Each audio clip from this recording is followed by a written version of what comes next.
So I was talking to my friend, and he said that the next guy that I'm with may not like the relationship that my kid's father and I have, because when I'm talking about my kid's father, I talk very highly of him. I talk about his accomplishments. I talk about everything good about him.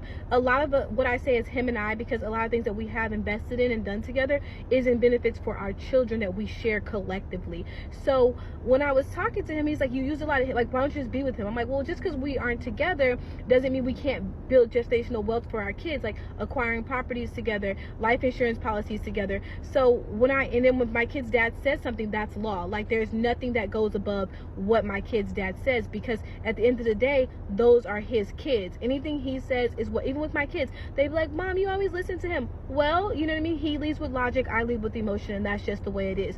And so even though we're not together, and if another man had a problem with that, I would try to empathize with him. But at the end of the day, another man isn't going to love those kids the way that their dad loves them. That is their dad. That is their full-on protector. So yeah, you do use a lot of words like him and I, and when it's coming to our kids, yes, I do, because he's not like a deadbeat dad. He's not someone that's going to put himself before his kids. And so what do you guys think of that? Like, would you guys be intimidated by a relationship like that?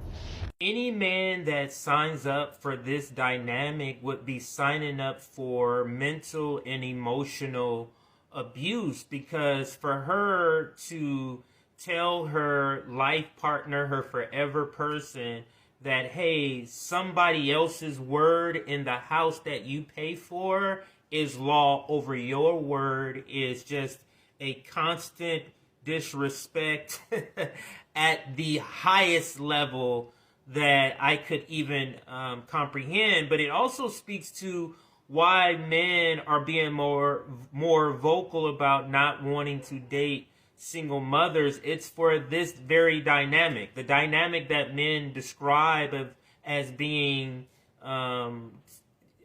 undesirable, is this very dynamic that this woman is describing, where another man has say-so in my household. That is emasculating for a man. And not only does he has influence, because that would be more typical, not that it's law like she's saying, but it's influence.